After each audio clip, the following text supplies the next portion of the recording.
Hello les idéalistes, j'espère que vous allez bien. Bienvenue sur l'Idéal Média, celui qui donne la voix à nos assiettes. Aujourd'hui, je vous invite à me suivre, rencontrer et découvrir Paul, gérant et descendant du moulin de la Vessière depuis 7 générations. Ici, il fabrique des huiles, de noix, de noisettes et d'amandes et aussi des farines. Alors si vous aussi vous avez envie de découvrir leur histoire et leur savoir-faire, venez avec moi.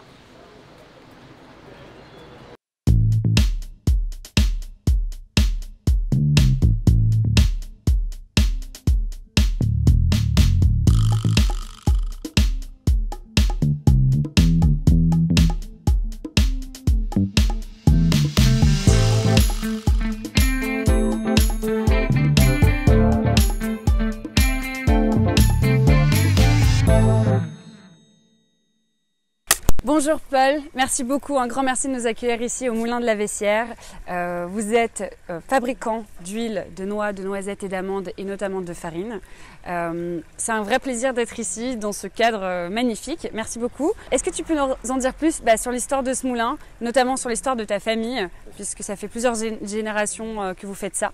On a envie d'en savoir plus. Bonjour Marine, ravi de t'accueillir au moulin aujourd'hui.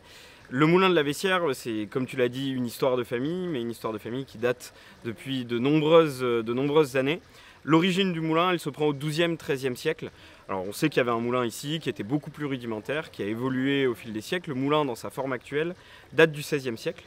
Il a par la suite continué à évoluer et il a été acheté par mon arrière-grand-père en 1857.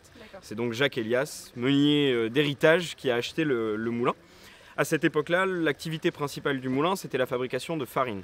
Donc, il fabriquait de la farine de blé, de la farine de maïs, et également un peu d'huile de noix, exclusivement de l'huile de noix à l'époque, parce que la culture de la noix est traditionnelle en Périgord. Au fil des siècles après, ça a évolué, mais vraiment cette activité à la base, c'était la fabrication de farine et la fabrication d'huile de noix. En 1902, pour diversifier l'activité du moulin, ils ont créé une boulangerie. Les activités de production de pain et de farine se sont arrêtées dans les années 70 quand mon arrière-grand-père, Paul Elias, est parti à la retraite. Donc la production de pain a été déplacée à Neuvic dans le petit village à côté et la production de farine s'est complètement arrêtée puisque les petits moulins comme le nôtre n'avaient plus vocation à fabriquer de la farine. Ok, et du coup vous fournissez toujours la farine à la boulangerie Non, on ne fait plus de farine de blé ni de maïs, on s'est spécialisé exclusivement dans la fabrication d'huile. Donc à partir des années 70-80 jusqu'en 2012, c'est grâce à mon grand-père que l'activité de fabrication d'huile de noix a perduré dans le moulin, puisqu'il a continué à fabriquer de l'huile, pour les gens du coin majoritairement. Donc il fabriquait exclusivement de l'huile de noix à l'époque, puis un peu plus tard il a ajouté l'huile de noisette. Et donc en 2012, ma mère a décidé de reprendre le moulin, dans le but premièrement d'ouvrir le moulin aux visites, puisque auparavant le moulin n'était pas visitable, de développer notre production, de créer une vraie gamme autour donc, de l'huile de noix, de l'huile de noisette, de l'huile d'amande depuis 2 ans à peu près. Et diversifier notre production, puisque aujourd'hui on fabrique également de la farine, donc farine de noix, farine de noisette, farine d'amande, qui nous permet de traiter, en fait, de valoriser nos coproduits et de traiter 100% de notre production. Voilà, anti-gaspi. Anti-gaspi à fond, tout à fait. C'est formidable. Qu'est-ce qui, toi, t'a donné envie quand est-ce que tu as su que tu voulais perpétuer la tradition de ce moulin et puis faire vivre cette flamme familiale et traditionnelle dans le temps? Alors ce qu'il faut savoir, c'est que moi je suis pas né au moulin, mais je suis né juste à côté à Périgueux. J'ai grandi dans ce moulin. Donc c'est vraiment une attache familiale qui est ancrée depuis ma toute petite enfance. Après je suis parti faire mes études à l'étranger, j'ai eu différentes activités professionnelles. Mais ça a été vraiment un fil conducteur de mon évolution, que ce soit personnelle ou professionnelle, puisque à partir de 2012, quand ma mère a repris le moulin, et jusqu'à il y a 1 an, où j'ai repris la direction de l'entreprise, j'ai accompagné ma mère dans le développement de l'entreprise. Donc j'ai eu un déclic il y a 1 an à la suite du premier confinement en me disant c'est le moment, mais ça fait en soi depuis presque 5 ou 6 ans que je me dis que cette entreprise, c'est notre joyau familial, c'est notre héritage et que ça m'anime en tout cas de la reprendre et de la faire perdurer et de la développer par la suite. Ça fait combien du coup de générations? Moi je suis la 7e génération. Donc ça commence à faire une belle histoire de famille. Et puis ce qui est vachement intéressant, c'est que ma mère a pris le pari en 2012 de reprendre le moulin. Sans elle, rien ne serait possible aujourd'hui. Et c'est ce qui nous a permis de se projeter dans la conservation de ce patrimoine et d'identifier qu'il y avait un réel potentiel à la fois patrimonial, gastronomique pour ce moulin. Est-ce que tu peux nous dire un petit peu quelle est la raison d'être du Moulin de la Vaissière. Pourquoi vous fabriquez ces produits? C'est quoi votre mission finalement? Alors notre mission, elle est double. La première chose, c'est de conserver ce patrimoine, parce qu'au-delà d'être un patrimoine, c'est vraiment un patrimoine vivant. Vous le verrez par la suite, on va pouvoir passer en production. On utilise les mêmes machines qu'au XVIe siècle. La meule que l'on utilise date du XVIe siècle, la poêle que l'on utilise date du XVIe siècle. Donc la première des missions, c'était de se dire, il faut qu'on conserve ça à tout prix. Le monde évolue beaucoup, mais finalement, on se rend compte que même des machines qui ont 400, 500 ans, sont toujours actuelles et permettent de produire aujourd'hui. Elles continuent de marcher. Exactement, elles continuent de marcher, de fonctionner et bien de produire et d'avoir du rendement, et de nous permettre de produire des huiles de qualité. Donc ça, c'est notre deuxième mission, c'est vraiment la qualité. Tout est centré autour de la qualité aujourd'hui. Nous, on souhaite produire des huiles saines, bonnes pour nos clients, avec une qualité organoleptique irréprochable. Et donc nos deux grandes missions, c'est vraiment ça. Faire des huiles de qualité, des produits de qualité de manière générale, puisqu'on est en train de développer la gamme. Et d'un autre côté, également, conserver ce patrimoine. C'est ce qui nous anime aujourd'hui. Du coup, pour toi, la qualité dans une bonne huile de noix, d'amande, de noisette, ça va être du coup... qu'est-ce que ça va être exactement? Bon, bien sûr, il y a la qualité organoleptique, comme tu viens de le dire, mais est-ce qu'il y a d'autres choses? Il y a deux choses. La première, c'est les matières premières. Puisque sans les matières premières, sans de bonnes matières premières, on ne peut pas fabriquer une bonne huile à la fin. On s'attache vraiment à avoir un sourcing haut de gamme et sélectif de nos matières premières. Et d'un autre côté, il y a également ce savoir-faire familial qui se transmet de génération en génération. Aujourd'hui, on utilise des machines qui datent du XVIe siècle, un savoir-faire qui est dans notre famille depuis des générations. Et c'est l'alliance de ces deux piliers-là qui nous permettent à la fin de proposer une huile de grande qualité. La place de l'artisanat et la place du sourcing, donc de la sélection des matières premières et de tes fournisseurs, est hyper importante. Comment est-ce qu'aujourd'hui tu sélectionnes, sur quels critères de valeur ou d'engagement tu sélectionnes ces matières premières-là ou tes fournisseurs avec qui tu peux travailler? Alors le premier grand critère chez nous, c'est l'origine. On souhaite réellement travailler au niveau local. Donc toutes les noix que l'on transforme viennent du Périgord. On travaille avec deux producteurs, une coopérative et un gros producteur, ce qui nous permet d'avoir une qualité de matière première qui est toujours la même, toujours stable, et également une traçabilité irréprochable, puisqu'on doit pouvoir, pour nos clients, pour tes clients, pour nos partenaires de manière générale, être en capacité de fournir une traçabilité irréprochable. Donc ça, c'est vraiment, l'origine est vraiment très importante. Pour les noisettes, on travaille avec une coopérative qui est dans le Lot-et-Garonne, c'est à une 50aine de kilomètres de chez nous. Et pour les amandes, on travaille avec une coopérative qui est dans le sud de la France, à côté de Nîmes, et qui rassemble des producteurs en Provence et en Corse. On est vraiment convaincus que l'origine est un des premiers facteurs qui permet de réduire notre empreinte carbone et qui permet de nouer des relations de long terme, parce qu'on souhaite, que ce soit avec nos clients ou avec nos fournisseurs, créer des relations de long terme.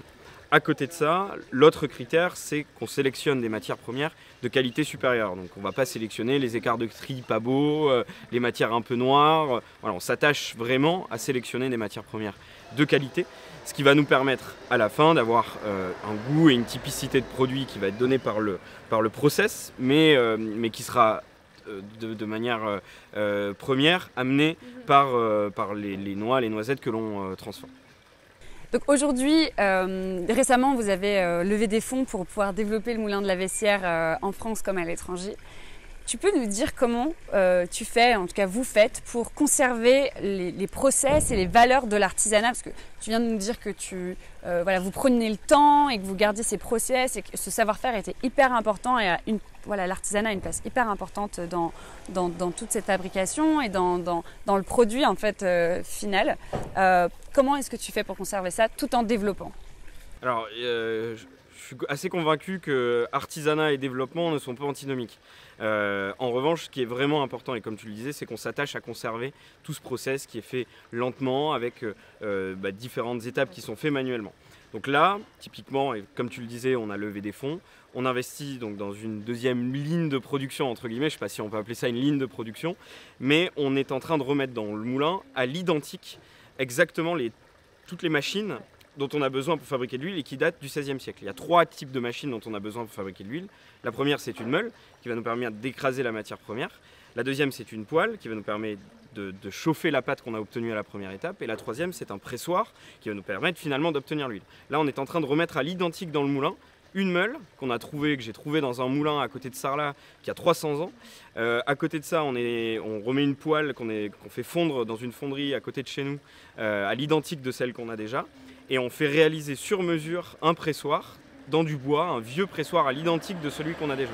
Donc en soi, on remet les mêmes machines pour conserver ce savoir-faire et développer notre artisanat. Le constat, c'était de dire bon, peut-être qu'on va investir dans du matériel un peu plus récent qui sera plus productif. Mais non, un matin, je me suis dit non, c'est une connerie. On va passer à côté de ce qu'on sait faire et de ce que nos clients viennent chercher chez nous. Donc c'est pour ça qu'on a conservé le même moulin.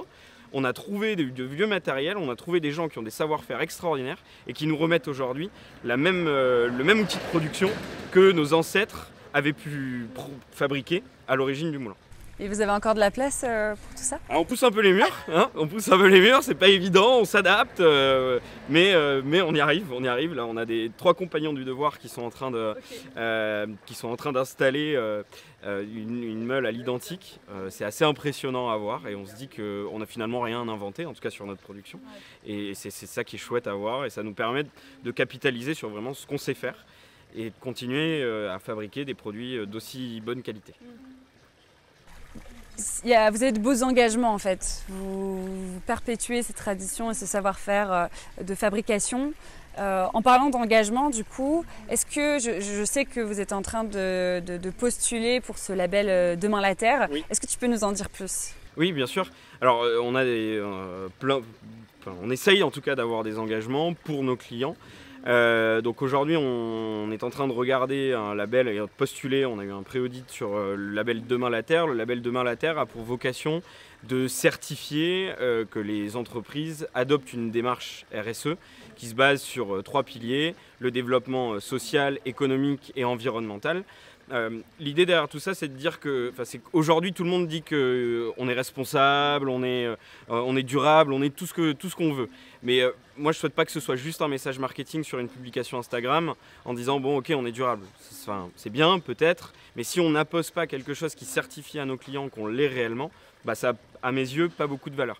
Donc on s'adosse à Demain la Terre, qui doit nous permettre d'apporter un cahier des charges qui respecte différents critères, notamment le sourcing de nos matières premières, les cahiers des charges qu'on impose à nos fournisseurs sur les traitements phyto, est-ce qu'il y a beaucoup de traitements ou pas, sur les analyses qu'on peut faire sur nos huiles, sur la considération qu'on apporte également à nos salariés, sur l'impact qu'on a sur notre territoire. Voilà, c'est une pluralité de critères qui nous permet aujourd'hui d'assurer, nous, de nous inscrire dans une bonne démarche et également d'assurer à nos clients, à tes clients, à tous nos partenaires qu'on est vraiment dans une bonne démarche. On a initié pas mal de choses, tu vois, typiquement tous les ans on réalise un jeu d'analyse complète sur nos huiles pour bien certifier qu'il n'y a pas de traces de pesticides dans nos huiles. Si on n'a pas de démarche réelle qui valorise ça, on va vous dire qu'on le fait, mais bon, ça n'a pas vraiment de valeur. On essaye de réduire toute nos consommations de consommables, utiliser que des matières recyclées quand c'est possible. Voilà, on s'inscrit dans cette démarche-là et on souhaite être accompagné par un label comme Demain la Terre qui va nous permettre de mener une politique d'amélioration continue et de pouvoir aller dans le bon sens pour nos consommateurs et puis ça fait partie aussi de nos valeurs. C'est génial. Et combien de personnes aujourd'hui travaillent au moulin? Alors on est 8 aujourd'hui, on est 5 CDI et 3 alternants. On est en train d'ouvrir 4 postes supplémentaires, un alternant en plus et 3 CDI. Donc à la fin de l'année, on devrait être 12. L'entreprise est en plein développement. On a la chance de s'appuyer sur une super équipe qui est hyper complémentaire. Chacun est très important dans le développement de l'entreprise. Chacun se donne dans le développement du projet. Et voilà, ce qui est intéressant, c'est que une entreprise, elle a deux bras, 2 jambes, une tête. Bon, il y a plein d'éléments et tout le monde apporte au projet. Il n'y a pas de hiérarchie vraiment. Voilà, son énergie, ses compétences, son envie. Et bon, on évolue tous ensemble dans le développement de l'entreprise. C'est génial. Est-ce que tu pourrais donner des conseils aux idéalistes sur comment bien utiliser les produits du moulin de la Vessière, notamment les huiles? Bien sûr. Alors on va donner un exemple par huile, pour chaque huile, comme ça ce sera plus simple. Et si on est en train aussi de créer du contenu, d'essayer de créer du contenu par rapport à ça, donc on reviendra avec des bonnes nouvelles j'espère dans quelques temps. Alors, si on part de l'huile d'amande, je vais le faire dans l'ordre de dégustation puisque l'huile d'amande est la plus douce, donc on commence par l'huile d'amande. L'huile d'amande va aller très bien sur un tartare de saumon, un tartare de thon. Juste dans la préparation, elle va donner un peu de rondeur, des notes un peu beurrées. Ensuite, on passe sur l'huile de noix. Moi, ce que j'adore faire avec l'huile de noix, c'est une salade de lentilles. Juste des lentilles, un peu d'oignon, un peu de tomates quand c'est la saison ou des tomates séchées quand c'est pas la saison. Un assaisonnement avec de l'huile de noix et un peu de vinaigre balsamique, c'est super. Pour l'huile de noisette, une purée de pommes de terre, de céleri ou de carottes, un filet d'huile de noisette quand on sert dans l'assiette, c'est juste top, ça va relever une purée maison, ça donne un côté hyper sympa. Voilà. Pour les farines, puisqu'on fait également des farines, je fais juste une aparté sur les farines. Les farines, c'est en fait un résidu de production, ce qui va nous rester dans le pressoir à la fin une fois qu'on a extrait l'huile. C'est ce qu'on appelle un tourteau, c'est un gros pain de pâte. Ce tourteau, on va le casser, le broyer, le tamiser, et ça nous donne de la farine de noix, de la farine de noisette ou de la farine d'amande. Ça nous permet de valoriser 100% de nos matières premières. C'est pour ça que je faisais une petite aparté. C'est important, parce qu'aujourd'hui, on n'a pas de perte dans notre production.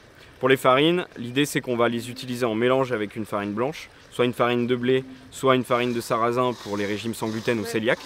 Pour faire des cookies typiquement, la farine de noisette, c'est juste top. On a l'impression de mettre une noisette un peu torréfiée à l'intérieur. C'est vachement bon. Pour la farine de noix, un cake à l'apéro, ça fonctionne hyper bien également. Oh, ça donne faim. Une dernière question, ma préférée d'ailleurs. À qui est-ce que tu aimerais dire merci ? Je peux te donner 2 personnes ? Tu peux aller. Alors la première, c'est mon grand-père qu'on a perdu il n'y a pas longtemps. Okay. Parce que sans lui, il n'y aurait pas tout ça. Oh.